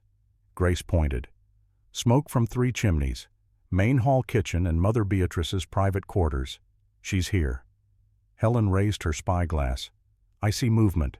Guards on the walls, at least 4, armed with rifles. She's definitely expecting trouble." "How do we handle them?" Nate asked. "Carefully. We're not here to start a war. We announce ourselves, give her a chance to surrender. If she refuses, or if her guards open fire, then we respond." They waited until full dark. No moon tonight. Just stars and the dim glow of lamps from within the convent walls. Helen split them into 2 groups. She took 23 riders to the main gate. Nate took Grace and 2 deputies through the forest toward the north wall. As they separated, Helen gripped Nate's shoulder. "Get that ledger, Stone. Whatever it takes. That's the key to everything." "I know. And keep the sister safe. I like her. World needs more people like her." "I'll do my best." "Your best is usually good enough." They moved through the forest like ghosts. Grace led the way, sure-footed even in darkness. She knew these woods from childhood, every tree, every stone, every hidden path. The north wall loomed up, 15 feet of mortared stone topped with iron spikes, meant to keep the world out, or maybe to keep the residents in. Grace pointed to a dark opening near the base of the wall, the drainage culvert, barely 3 feet wide, maybe 2 feet tall. They would have to crawl. Nate went first. On his belly, rifle strapped to his back, pulling himself forward with his elbows. The culvert smelled of old water and rot and something else. Fear, maybe. Or just his imagination working overtime. After 20 feet that felt like 20 miles, he emerged into the root cellar. Dark. Cold. Shelves lined with jars of preserved vegetables and salted meat. A door at the far end, presumably leading to the kitchen. Grace came through next. Even harder for her with her bigger frame. But she'd done this before as a novice. Muscle memory guided her. Johnson and Martinez followed, all 4 of them covered in mud and worse. Grace whispered, "Stairs behind that door lead to the kitchen. From there, servants' hallway to the main building. Mother Beatrice's office is 2nd floor west corner." "Guards inside?" Nate asked. "There shouldn't be, but I can't be certain." They moved up the stairs. The door was unlocked, opened into the kitchen, dark and empty. Embers glowed in the large fireplace, providing just enough light to see by. Grace led them through. She moved with certainty. This was her home for 13 years. Every floorboard memorized. She knew which ones creaked. The servants' hallway was narrow and plain. None of the religious artwork that decorated the public spaces. Just bare stone and worn wood. The hidden paths of those who serve. They reached the main building, started up the stairs to the 2nd floor. That's when they heard it. Mother Beatrice's voice, cold, imperious. "I don't care what it costs. Burn it. Burn all of it. The ledger, the correspondence, everything. By morning there should be no evidence I was ever involved in anything improper." Another voice, male, rough. "What about the federal marshal? She's at the gate right now with 30 men. Let her wait. By the time they break through, everything will be ash." And I'll be the grieving Mother Superior whose orphanage tragically burned while she tried to save the children." Nate's blood went cold. Grace's face went white. "She's going to burn the evidence," Grace whispered. "Blame us for it." "Not if we get there first." They moved faster now, caution sacrificed for speed. Up the stairs, down the hallway, toward the corner office where lamplight spilled under the door. Nate kicked it open. Mother Beatrice stood by her desk, holding the ledger. A small brazier burned beside her flames already consuming papers. She was dressed in full formal habit, every inch the pious leader, but her eyes, cold, calculating, void of anything resembling grace. She was 55 years old, thin, severe, face like carved marble. No warmth had ever lived there. She saw Grace and smiled, the cruelest expression Nate had ever seen on a human face. "Sister Mary, I wondered if you'd be foolish enough to return." Grace's voice shook with rage. "My name is Grace, Grace O'Sullivan. You don't get to call me Mary anymore. You don't get to call me anything." Nate aimed his rifle at Mother Beatrice's chest. "Put down the ledger." Mother Beatrice remained calm. "Or what you'll shoot an unarmed woman of God in her own office that will look wonderful at your trial, Mr. Blackwood. Put it down, now." Mother Beatrice held the ledger over the flames. "You self-righteous fools! You think you're saving children, you're condemning them. Those mines, those camps, those mills, they put food in bellies and roofs overhead. I gave those orphans purpose, work, a reason to exist. You sold them like property," Grace said, "for money, for your gambling debts, for your own greed." Mother Beatrice's eyes flashed. "For survival. This convent receives no funding from the diocese. The community provides no support. I had to be resourceful. I had to make hard choices, choices you were too soft to make, Grace." She paused, and something shifted in her expression, something almost like vulnerability. "I was once like you, wide-eyed, believing God would provide. Then I spent 20 winters watching children starve, watching them die of cold, of disease, of neglect, while the church did nothing." Her voice dropped, became almost gentle. "I was an orphan too, you know, right here in this convent, 60 years ago. I know what it's like to be unwanted, to be nothing. At least the children I sold had a chance, had work, had purpose." Grace was genuinely stunned. "You were an orphan here. St. Catherine's was supposed to care for me. Instead, I was beaten, starved, worked like a mule. The previous Mother Superior, Mother Catherine herself, she was a monster disguised as a saint." She paused. "So yes, Grace, I sold children because I gave them something I never had.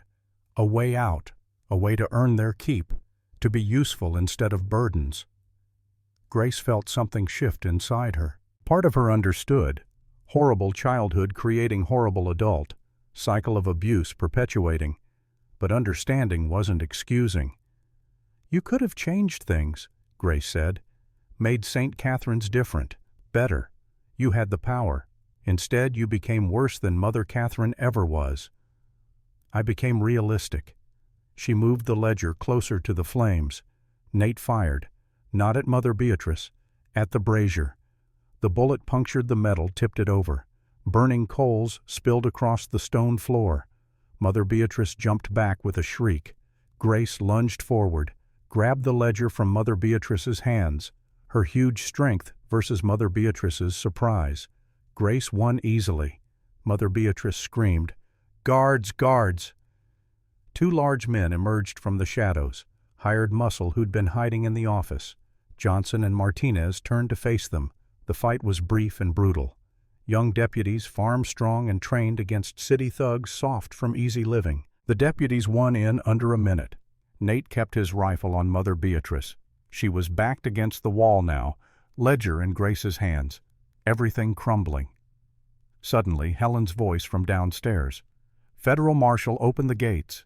Sounds of the main gates opening, sounds of many boots on stone. Helen and her forces had made it through.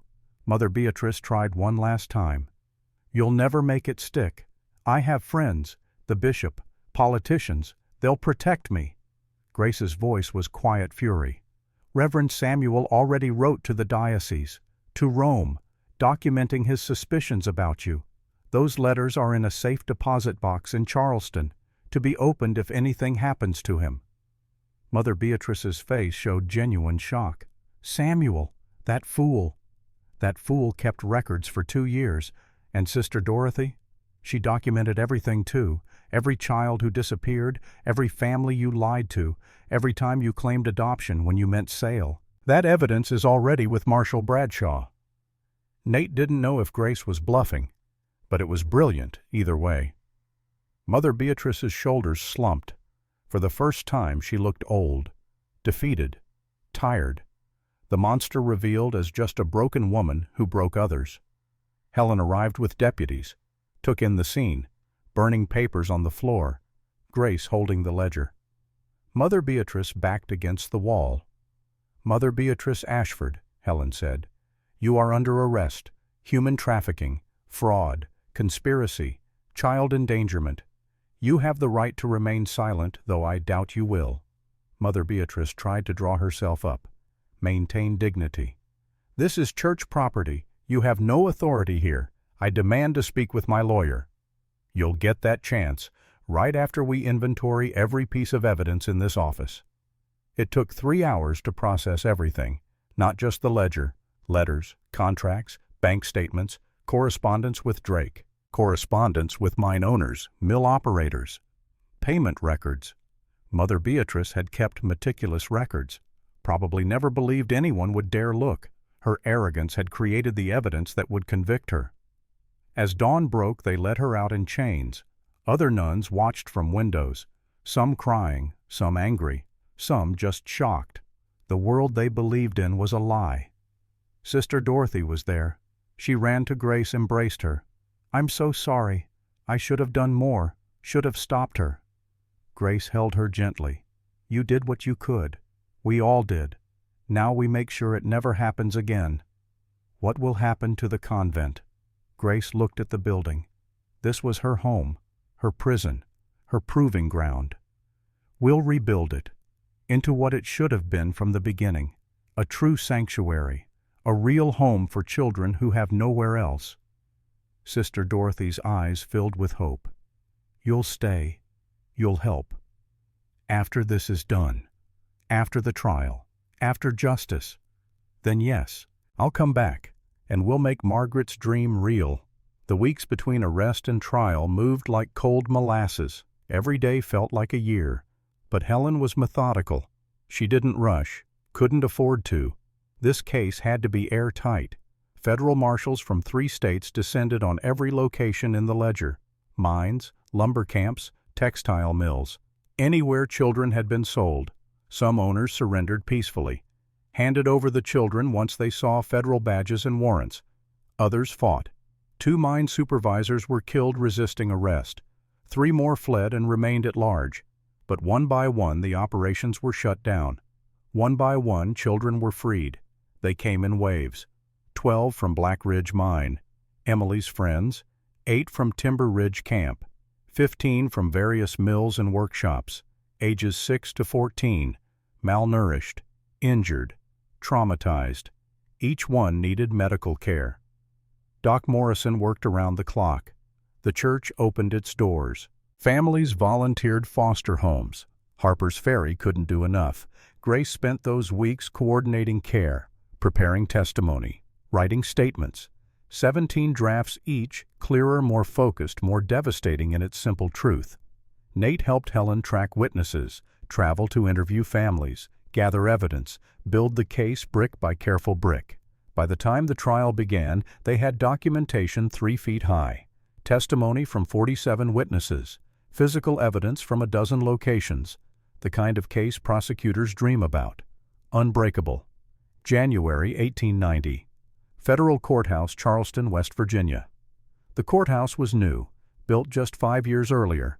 Limestone that gleamed white in winter sun, 3 stories tall with columns out front meant to inspire confidence in justice. Judge Marcus Whitmore presiding, 60 years old, white-haired, known for being fair. known for showing no mercy to corruption, the perfect judge for this case. The courtroom was packed. Victims, families, reporters from newspapers as far away as New York and Boston. This case had captured national attention. The nuns selling children, the mountain man who saved them, the marshal who brought them all to justice. It made good copy. But for those who lived it, who bled for it, who lost years of childhood to it, this wasn't a story. This was their lives, their trauma, their one chance at seeing the people who hurt them face consequences. Mother Beatrice sat at the defendant's table wearing civilian clothes. No habit. The church had stripped her of that right the day after her arrest. She looked smaller somehow, less imposing. Without the robes and authority of her position, she was just an old woman facing the ruin of everything she'd built. William Drake sat at a separate table. His lawyer had tried to get separate trials.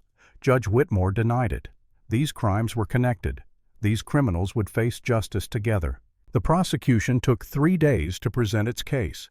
Day 1 was documentation, the ledger, bank records, witness statements from the 40 men who watched Drake sell Grace in Whitewood, bills of sale, contracts, every piece of paper proving the conspiracy. Day 2 was adult witnesses, families who had trusted Mother Beatrice with their children only to discover they'd been sold, mine owners who testified about buying child labor through Drake, foremen who described working conditions so brutal that grown men wouldn't last a week. Day 3 was the children, 23 of them in total, each one taking the stand, each one telling their truth.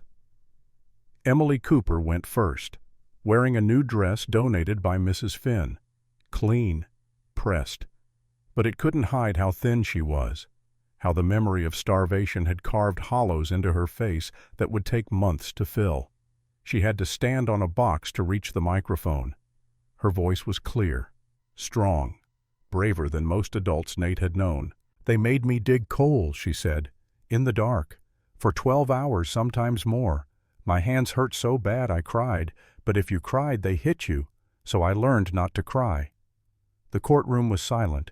You could hear people breathing, nothing else. Kids got sick down there. The air was bad. Made you cough, made your lungs hurt. Some kids got crushed when tunnels collapsed. They'd bury them in unmarked graves and tell Mother Beatrice they ran away. Her voice didn't waver, didn't break. She had survived too much to fall apart now. "I ran because I saw my friend die. She was 7. A tunnel caved in, crushed her. The foreman laughed and said that's what happens to careless workers. So that night when he was drunk, I ran." Defense counsel tried to cross-examine, tried to suggest she was confused, misremembering, that a child's testimony couldn't be trusted. Emily looked at the lawyer with eyes that had seen more darkness than he ever would. "I remember everything, every day, every hour, every kid who died. I'll remember for the rest of my life, and you can't make me forget just because it's convenient for you." The courtroom erupted in applause. Judge Whitmore banged his gavel but didn't reprimand anyone. Some things deserved applause. Sarah Finn testified next. Mrs. Finn's daughter, 15 years old now, reunited with her mother, but carrying scars that would take years to heal. "I worked in a textile mill," she said. Her voice was quieter than Emily's, more damaged. 14-hour days, 6 days a week. The machines were so loud. After the first year, I couldn't hear right anymore. She showed the jury her hands, scarred from machinery accidents, missing part of her left index finger. The supervisor said we were lucky to have jobs, said we should be grateful, but they locked the doors during shifts, said it was to keep us from being lazy, but really it was so we couldn't run away. She looked at Mother Beatrice directly. "You told my mother I was adopted. You told her I'd found a good family. You lied, and she believed you because she trusted the church, trusted you, and you sold me for $15, like I was livestock." Her voice broke, but she kept going. 23 children, 23 testimonies, each worse than the last, each one driving home the systematic nature of what had been done. By the time the last child finished testifying, there wasn't a dry eye in the courtroom. Even the judge had to pause, wipe his glasses, compose himself before continuing. Grace was called last, the nun who'd discovered the ledger, who'd risked everything to expose the truth, who'd been sold herself, who'd somehow found the strength to fight back.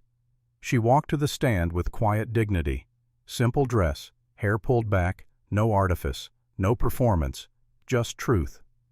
The prosecutor led her through the story, finding the ledger, being drugged, waking in Drake's wagon, the auction, everything after. Then the question everyone was waiting for. Miss O'Sullivan, how did you feel when you discovered what Mother Beatrice had been doing? Grace was quiet for a moment, then spoke. Betrayed. I loved St. Catherine's. It was my home, my family. I believed we were doing God's work, protecting children who had nowhere else to go. And then I learned that the person leading us, the person we trusted completely, was selling those same children for profit. Did you consider staying silent? For about 5 minutes. She almost smiled. Then I realized that staying silent made me complicit, that my comfort was less important than those children's lives. So I decided to speak up, even though I knew it would cost me everything. Defense counsel stood to cross-examine. Drake's lawyer, slick man from Charleston, expensive suit, thought money could buy anything. Miss O'Sullivan, isn't it true you harbor a personal grudge against Mother Beatrice, that this is revenge, not justice? Grace looked at him calmly. I don't want revenge. I want those children safe. I want Mother Beatrice unable to hurt anyone else. I want the law to work the way it's supposed to. If that's revenge, then yes, I'm guilty. The courtroom burst into applause again. This time Judge Whitmore let it go on for a full minute. The defense tried. They put forth arguments about misunderstandings, about Mother Beatrice trying to find employment, not selling children, about Drake being a simple labor broker, about how the nuns and orphans had consented to their placements. The jury wasn't buying it. Evidence too overwhelming. Testimony too consistent. Documentation too complete. After 4 hours of deliberation, they returned. Guilty. All charges. Both defendants. Unanimous. Mother Beatrice showed no emotion. Just sat there. Cold. Still. Like she'd carved herself from ice and couldn't melt no matter what heat was applied. Drake tried to shout. Had to be restrained. Dragged from the courtroom, still yelling about lawyers and appeals and how they couldn't do this to him. But they could. And they did. Sentencing came a week later. Judge Whitmore looked at both defendants with something approaching contempt. In my 20 years on this bench, I have never seen crimes more calculating or cruel. You preyed upon the most vulnerable. You sold children like property in a nation that fought a war to end that very practice. You betrayed every trust placed in you. He turned to Mother Beatrice. You hid behind religious authority, used the church as cover for your crimes, exploited faith that good people placed in institutions they were taught to trust. For that you deserve no mercy. Mother Beatrice Ashford, I sentence you to life imprisonment without possibility of parole. You will spend the rest of your days in federal prison, and I hope that in that time you find something approaching remorse. She didn't react, didn't speak, just stared ahead at nothing. Judge Whitmore turned to Drake. William Drake, your crimes are equally heinous. You profited from the suffering of children. You enabled this system. You are in every sense that matters a slave trader, and the law is clear about what happens to slave traders. I sentence you to death by hanging, sentenced to be carried out 60 days from today. Drake did react to that, started shouting again, had to be dragged out, his voice echoing until heavy doors cut it off. Deputy Robert Fletcher, who had cooperated and testified against both defendants, received a reduced sentence. 10 years. He would serve every day of it. It was over. Justice, imperfect and slow as always, had finally been served. 1 week after sentencing, Grace asked Helen for permission to visit Mother Beatrice in prison. Helen looked at her like she was insane. Why would you want to do that? I need to. For me, not for her. Grace, that woman sold you, almost got you killed, put you through hell. You don't owe her anything. I know, but I need to do this. Nate offered to go with her. Grace shook her head. "This is something I have to do alone." So Helen arranged it, signed the paperwork, got the prison warden's approval. Grace went on a cold February morning. The prison was 20 miles outside Charleston. Gray stone walls, guard towers, iron gates that clanged shut with the finality of judgment. She was led to a visiting room, small, bare, a table and 2 chairs, bars on the window. Mother Beatrice sat on one side wearing gray prison clothes. She looked diminished, like someone had let the air out of her. They sat in silence for a long moment, guards outside watching through a window ready to intervene if needed. Finally Grace spoke. "I came to tell you something." Mother Beatrice looked up. Her eyes held something that might have been shame, or maybe just exhaustion. "What?" "I forgive you." Those 3 words landed like stones in still water, ripples spreading outward. Mother Beatrice stared at her. "What did you say?" "I forgive you, for selling me, for betraying us, for hurting those children, for all of it. I forgive you." "Why?" Grace's voice was steady, clear. "Because I don't deserve forgiveness either, but I choose to give it anyway, and I choose to receive it, from God, from myself, from Margaret." She paused. "You were a victim once. I understand that now. But you chose to become a perpetrator. You had the power to break the cycle. Instead, you perpetuated it." Tears started streaming down Grace's face. "But I forgive you because carrying hate only hurts the person doing the carrying, and I'm done carrying anything that belongs to you." Mother Beatrice's face crumpled. For the first time since her arrest, she cried. Real tears, ugly and raw and human. "I'm sorry," she whispered. "God help me, I'm sorry. I'm so sorry." Grace stood to leave, paused at the door, looked back one last time. "I hope you find peace, Mother. I really do. Because redemption is possible, even for you, even for me. But you have to choose it." She walked out. Didn't look back. Didn't need to. Outside, Nate was waiting. "What did she say?" he asked. Grace told him about the tears, the apology. "Do you believe she meant it?" "I don't know, and it doesn't matter. Forgiveness isn't for her, it's for me. Justice made the world better, but mercy freed me from the weight of carrying that hurt forever." Nate understood then what Margaret had tried to teach him all those years ago, that justice and mercy weren't opposites. They were partners. Justice made systems fair. Mercy made hearts whole. You needed both. 6 months later. Summer 1890. The world kept turning as it always did, indifferent to human suffering and human triumph alike. By summer, the immediate crisis had passed. The children had been placed, most with families, a few in new carefully monitored orphanages. Emily stayed with Doc Morrison and his wife. They adopted her formally, gave her a real home, a real family, a chance at the childhood that had been stolen. Sarah Finn reconciled with her mother, slowly, painfully, but real. Mrs. Finn sold her general store, moved to be near her daughter. They were learning how to be family again. It would take time, but they had time now. Thomas Reed was adopted by a farmer and his wife who'd lost their own son to illness. They gave him space, patience, love.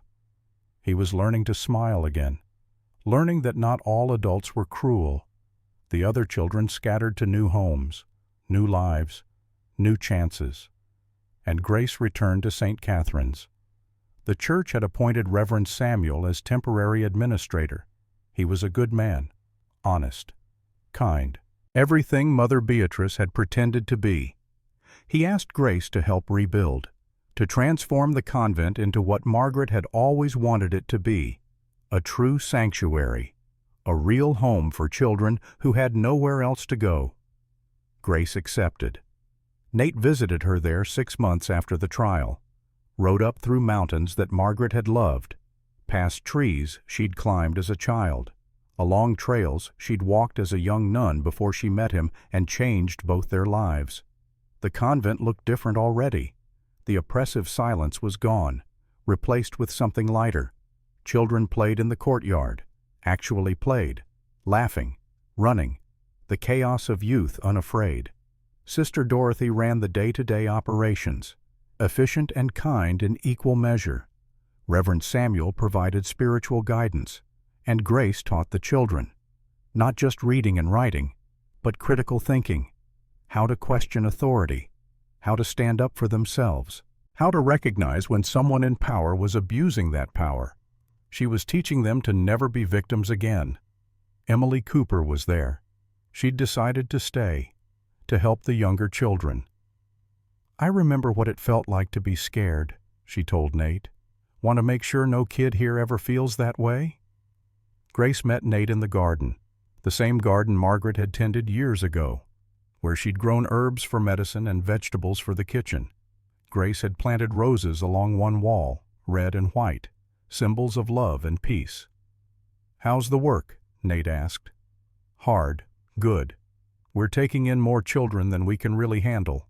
The diocese keeps sending us cases, kids from all over who need a safe place.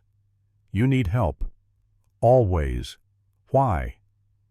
Nate explained his idea, something he and Helen had been discussing for weeks: creating a network, safe houses like St. Catherine's in other counties, other states, places where children escaping bad situations could find refuge. Federal marshals would coordinate transport and investigations. Grace's eyes lit up. "That's brilliant. That's exactly what's needed.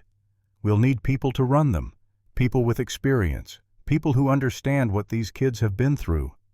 You're offering me a job, Nathaniel Blackwood. More like asking you to expand what you're already doing. Keep St. Catherine's, but help us build more, train others, share what you've learned." Grace was quiet for a moment, then nodded.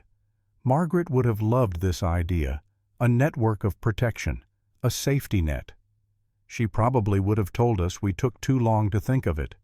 She would have been right. They walked through the garden together, past herbs that would become medicine, past vegetables that would feed hungry children, past roses that bloomed despite everything. "I still think about that day," Grace said, "when you paid $1 for me, when you could have walked away and done nothing. Everything that's happened since, all the children we've saved, it all started with that choice." "You made choices too," Nate reminded her. "Every step. You could have stayed silent, stayed hidden, stayed safe. You didn't. We made choices together. That's why it worked." They stopped by a small stone marker, Margaret's grave, moved here from Nate's Mountain with the church's permission. "I talk to her sometimes," Grace admitted. "Tell her about the children, about what we're doing.